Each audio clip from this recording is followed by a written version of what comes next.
We do begin in Washington with the president's new chief of staff, Jack Lew. Welcome back to This Week.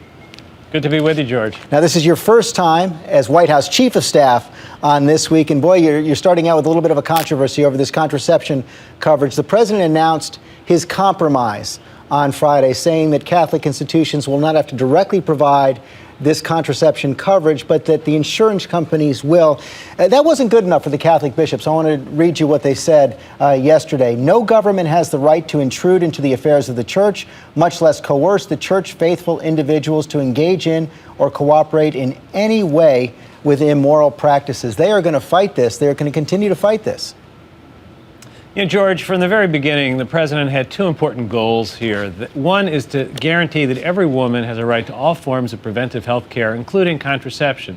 Secondly, that we do it in a way that respects the legitimate religious differences and the religious liberties that are so important in our country.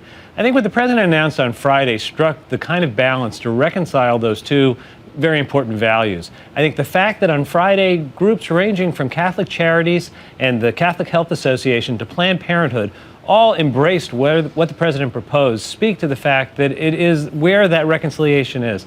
We didn't expect that there would be universal support, but we do think this is the right way to go, and it's a plan that we're going to proceed with. There are a lot of questions yet, Tantra. I know you believe that over time this coverage will be revenue neutral, will save money perhaps in the long run, but there are some upfront costs for contraceptive coverage. Who's going to pay for that? So, you know, it's interesting, George. As somebody who's done budgets for a lot of years, when people tell me things don't cost money, I ask a lot of questions. This is actually one of those exceptions to the rule. If you look at the overall cost of providing health care to a woman, the cost goes up, not down, if you take contraceptives out.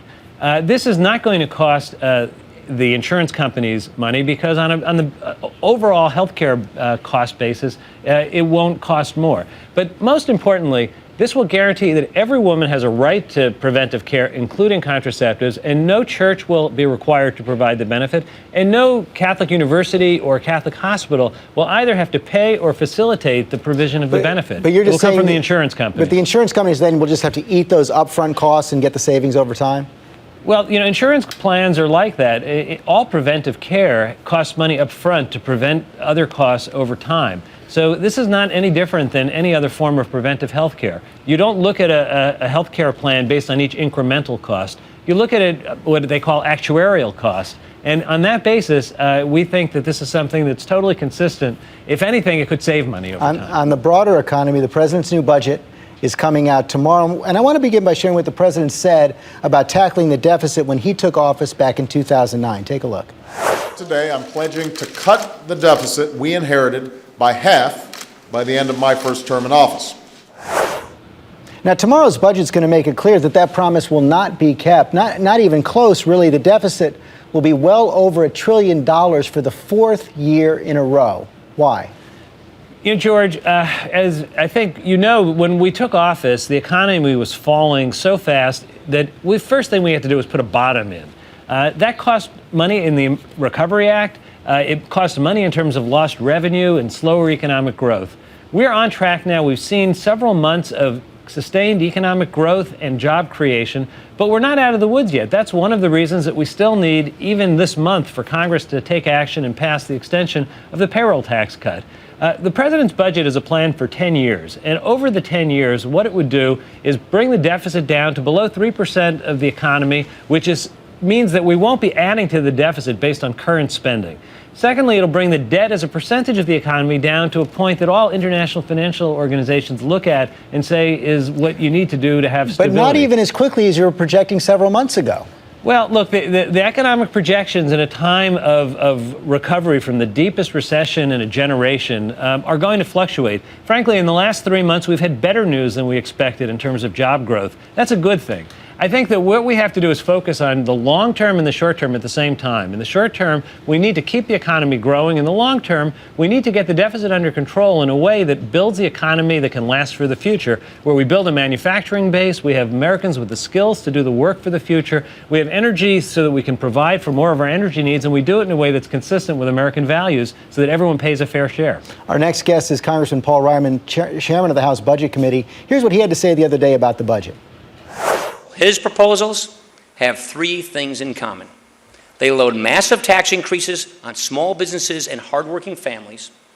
that require bureaucratic rationing in government health care programs, and they hollow out our national security.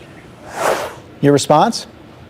You know, George, I think that if you look at our budget, for every dollar of revenue, there's $2.50 of spending reductions. So I think it's clearly not the case that this is a budget that's based on just raising taxes. But we have tax cuts that go to people who don't need them. We have tax cuts going to the wealthiest people in America who are going to have to pay their fair share. We need to have an economy where everyone has a fair shot, where everybody does their fair share, and where everybody plays by the same rules. I think that's something that is what the president spoke to in Kansas a few months ago. It's what he spoke to in the State of the Union, and it's what this budget implements. In the short term, though, as you mentioned, you want this extension of the payroll tax cut and unemployment benefits. Those talks seem to be stalled on Capitol Hill, and I'm hearing from Speaker Boehner's office that the White House isn't even contacting them directly. Why not? And will you accept a short-term extension if the full year can't go through? Congress should get the job done. We saw last year that Congress's inability to bring things to closure just adds to uncertainty and drags the economy. I don't think Congress wants to repeat even what they did in December, where it wasn't clear they were going to be able to act, and it took away from the benefit of passing it in the end. Congress knows what the choices are. There's a conference committee that Speaker Boehner asked to form. It's been meeting. They've actually been working even over the weekend. They have time. But why They not need to call get their Speaker work Boehner done. directly?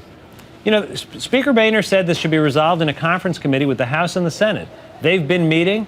The list of options that's in front of them is known to everyone. They need to make some decisions. And you're confident it will get done? It should get done. They need to finish their work. It's important for the American economy that this could contribute as much as another 1% of growth to the economy over the year. We need to have this done, and there's time to do it, and I think Congress should get it done on time. Mr. Liu, thanks very much for your time this morning. Good to be with you, George.